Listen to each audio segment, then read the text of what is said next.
Olson. What is your name? I'm sorry. Clow Olson. And this is a get to know you event, right? So tell us your favorite president, your favorite historian, and your favorite theologian. I got an easier one. Abraham Lincoln. Favorite theologian? Oh, that would be the president. Oh, sorry. Joyce Kearns Goodwin, I guess. And Carl Rahner. Thank you. Second question. Anybody know who Carl Rahner is? No. All right, there we go. Yeah, let's find out. Carl Rahner was a contemporary Catholic theologian who was very influential for the policies coming in the Second Vatican Council. German, Swiss German, and it's very readable. Writes good, competent. Yeah, he really But now that does. you've Short gone sentences. again, I'm going to take the second question. Tell us about foreign policy. Tell us what your view of the world is. Yeah. My view of the world is this. Where's America? Yeah, our country is an indispensable and needed force for good this entire world over. And the cause of our country today is the same cause that Franklin Roosevelt articulated in the Four Freedoms. It's the cause of a rising middle class, of freedom from want and freedom of expression, freedom to worship God as your own conscience tells you you can and should, the freedom from fear everywhere in the world. This is the ongoing mission of our country, and we have a role to play in collaboration with other nations. And there are more powers at our disposal beyond our formidable military. And we need to be engaged in both an enlightened and a consistent way with like-minded people all around the world. And wherever possible, act in coalition and in collaboration to confront evils that rise in this world, but also to be a leader among nations in confronting one of the greatest threats to civilization on this planet, and that is climate change and the damage that we are doing to our atmosphere. If we exercise that sort of moral leadership as a nation, we will find a tremendous wellspring of people all around this tiny globe of ours who will rise up with us for the causes that we hold dear. But we have to exercise our powers always consistently with our principles. So that's kind of my view of where we are in this world of ours. And I give you some good news as I've traveled around the country. Americans, especially under 40, feel very, very comfortable not only being citizens of the United States, but also understanding their responsibilities as children on this one planet. Yes, ma'am. Hi, Diane. Hello, Diane. I saw you last in New Orleans at the fireside chat with Paul Hawkins, who's a colleague and friend, at Good the guy. Greenville Conference. And so following up on your introduction, my question is a little bit more specific, but it's in the context of climate change and how we're going to fix a huge problem that we have in terms of what I call the false, and well, I'll start by saying, I appreciate that during your administration and your tenure, you did not fall prey to the false division of it's got to be either economic or environmental. And I really want to say I appreciate that, because too many people don't first make that point.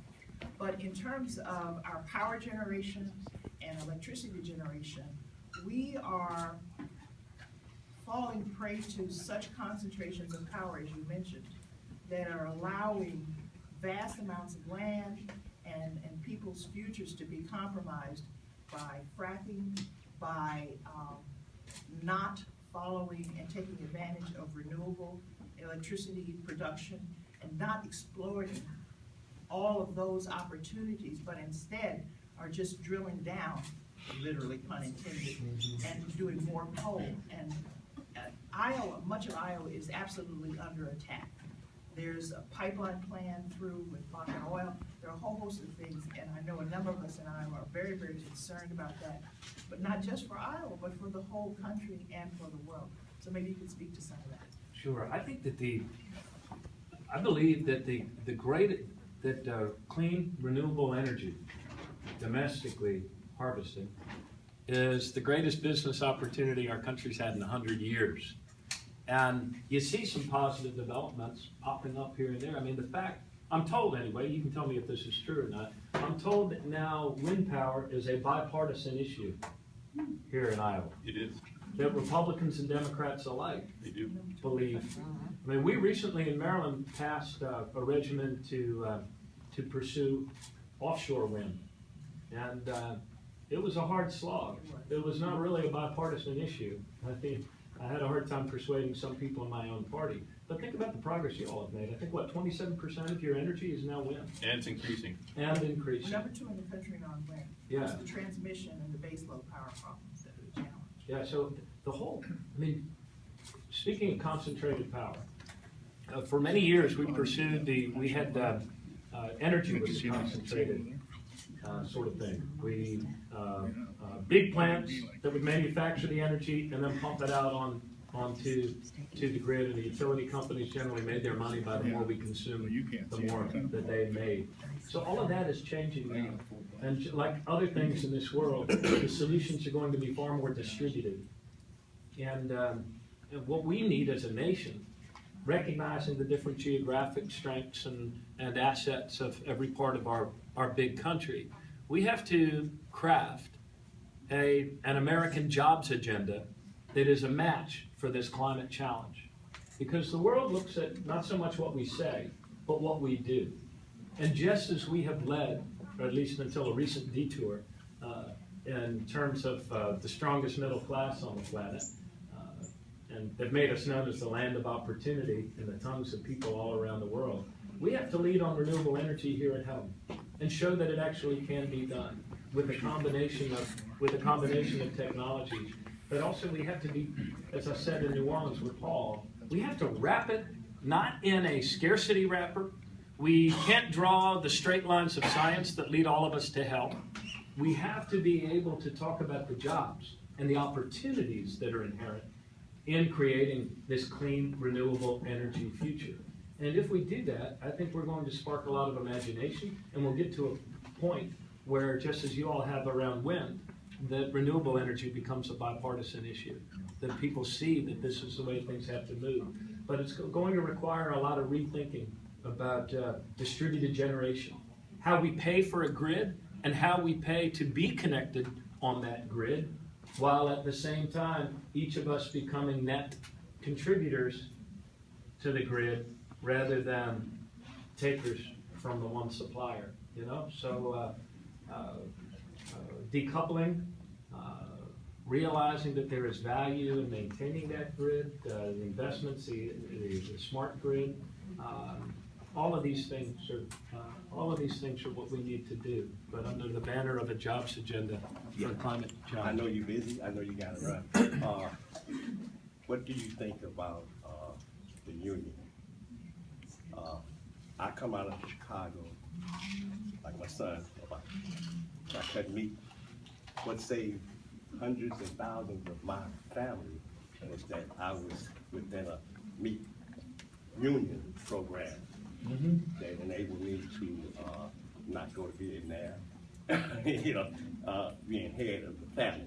So what I was really concerned with was the union, as far as the wages and being able to, Obama, he got the medical thing going, this and that and that, which I talked to him about, to save the generation, to be doing, if everybody who got a business, take one youngster and apprenticeship, you know, get them off the streets, crime, this and that, to do something. Everybody who put a white coat on, I trained 50 butchers in my career. Well, anyway, I'll make it short. What do you think about the apprenticeship programs and things like that? Yeah, as governor of Maryland, we actually expanded collective bargaining rights rather than undermining them. I believe that unions are very, very important to the cause of making wages go up rather than go down. If you look at these 12 years of declining wages, there are also 12 years of declining union membership, because a lot of other governors in a lot of other states took it upon themselves to make it impossible for unions to work and to function and to organize. So if you look at the contrast and choices we made in those years from 1947 for 30 years forward with rising wages, part of it was always raising the minimum wage. Part of it was having that threshold for overtime pay. Part of it was the investments we make in the future that we can only make together, like in infrastructure and Eisenhower's building and the highways.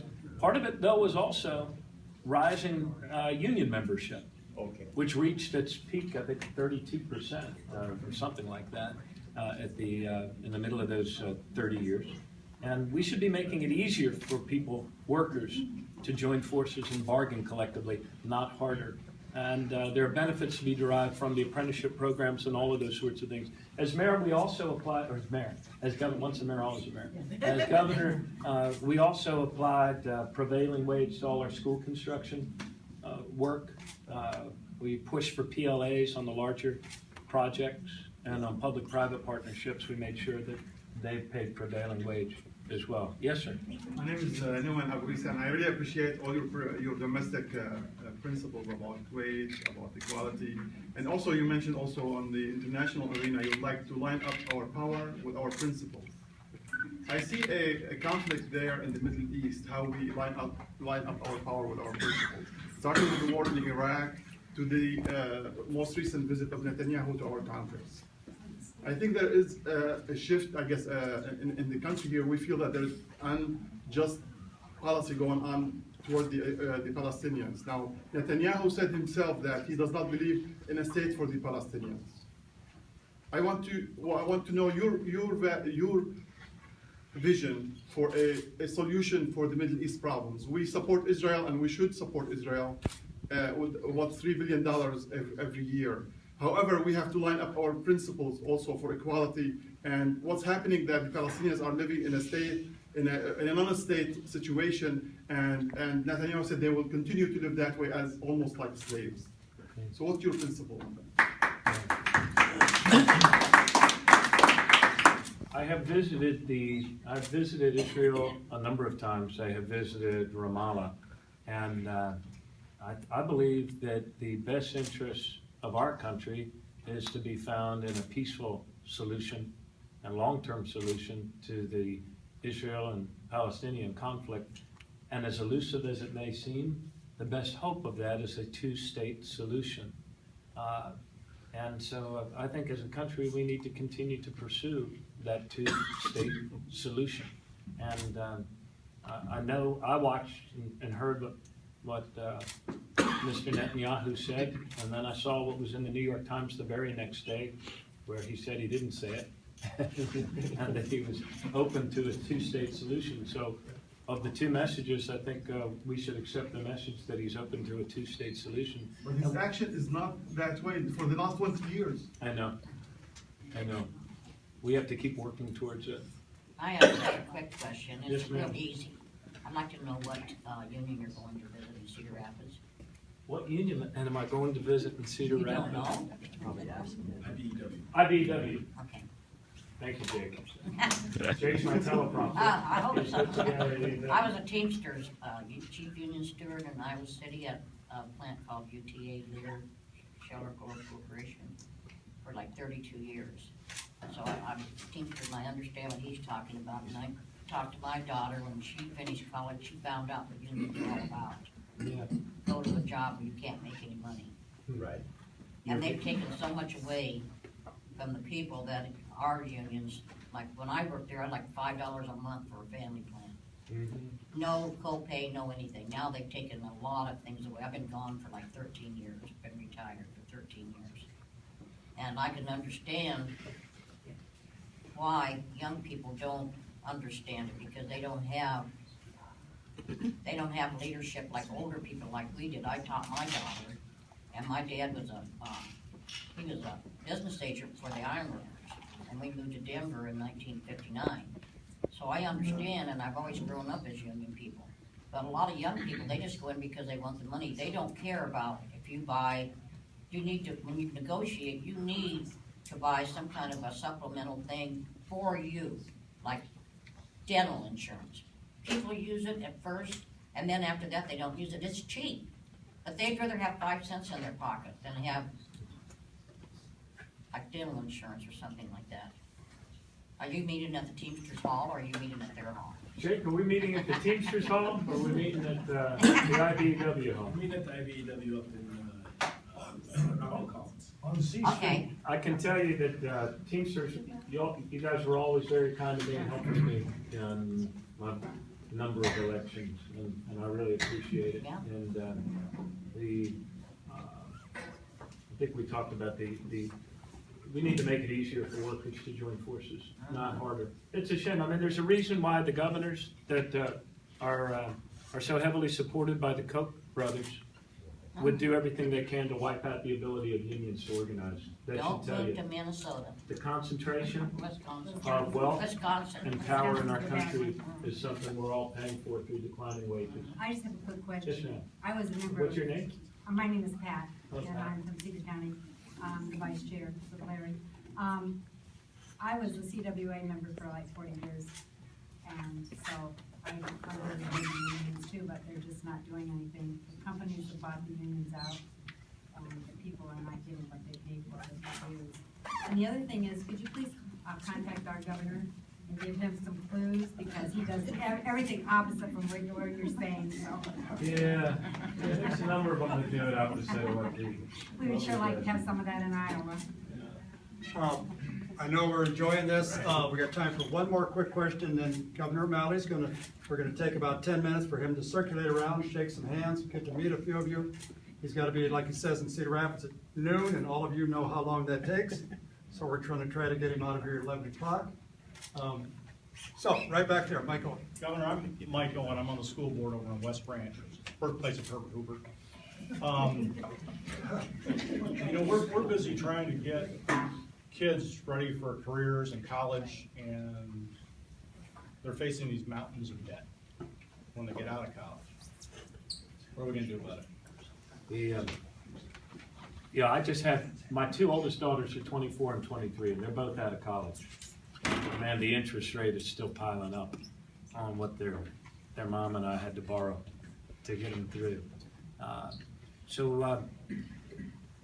There is a, it's one of the questions that I get asked most repeatedly and most frequently wherever I go in the country is college affordability and what we can do about it. I think there's a couple of different things. One that's very promising is this new sort of student loan that more and more kids are signing up for that allow that the repayment terms are based on your income. In other words, you can become a school teacher and no more than a certain % of your income will be required for that loan, which makes kids more bankable for home mortgages and the like. The Australians have been doing it like that for a long time. And they make a calculation that as long as it takes for those loans to be repaid and some of it at the end gets written off, that they're stronger and better as a country because they have people that are participating more fully in the economy right out of college rather than laboring under a mountain of debt. But part of this also has to do, just like in healthcare, we have to bring down the cost of healthcare, not merely shift it. And the cost of college education is one of those things that, like healthcare, continue to just escalate even as our wages were declining. I think we have to embrace a shift to competency when it comes to awarding of degrees. I think we have to make greater use of online tools. I think that we have to redesign that fourth year of high school. I mean, my hope would be that we arrive at a point in the not too distant future where every one of our kids that graduates from high school not only has a high school diploma that's meaningful and worth something, but also has a year of college credit already under their belt before they graduate that final year of high school, and a certificate that's recognized for a skill that's actually in demand in that area. So I think those are some of the next hills to be taken. but our universities need to become a lot more flexible about online and move forward when ready, and competency rather than awarding a degree based on how many hours you can keep kids in seats in classrooms for how many years. It's almost as if the profit incentive is to keep kids in college interminably rather than get them to a level of competency so that they can have a degree. Okay, Governor Hey, O'Malley? Larry, thank you. Appreciate Thank your you all time. very, very much for letting us come. I'm going to